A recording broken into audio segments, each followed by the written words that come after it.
Tampang terduga pelaku pencurian 58 HP senilai 500 juta rupiah saat bobol toko ponsel di Pekanbaru. Toko ponsel Fajar Store di Jalan Delima Kelurahan Tobek Godang, Kecamatan Bina Widya, Kota Pekanbaru dibobol maling. Peristiwa tersebut terjadi pada Minggu, tanggal 17 Maret tahun 2024, dini hari lalu sekira pukul 4:15 WIB.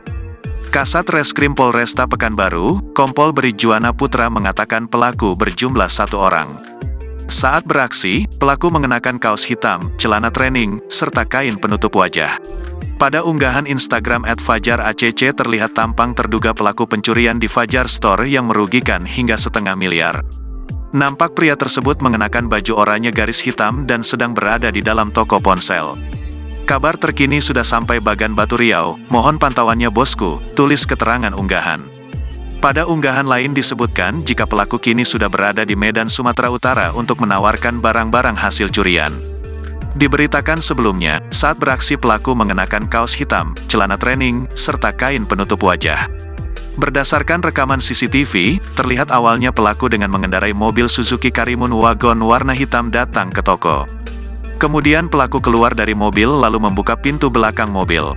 Pelaku lalu menyalakan alat las menggunakan tabung gas 3 kg dan memotong gembok yang terpasang pada pintu toko. Setelah pintu toko berhasil dibuka, pelaku masuk ke dalam sambil membawa kantong plastik hijau. Dikarenakan rak pajangan handphone terkunci, pelaku kembali ke mobil dan mengambil besi panjang. Pelaku kembali masuk ke toko dan membuka paksa kunci rak pajangan. Dengan cepat, pelaku kemudian memasukkan kotak berisi handphone ke dalam plastik. Pelaku juga menyasar etalase penyimpanan lainnya dan mengambil handphone.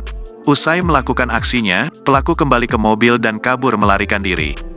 Dari informasi yang diperoleh, handphone yang berhasil dicuri pelaku berjumlah 58 unit.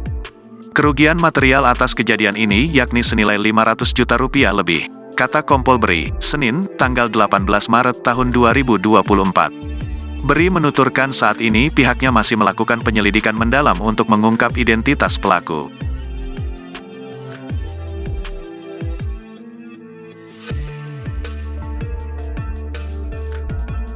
Download Tribun X sekarang, menghadirkan lokal menjadi Indonesia.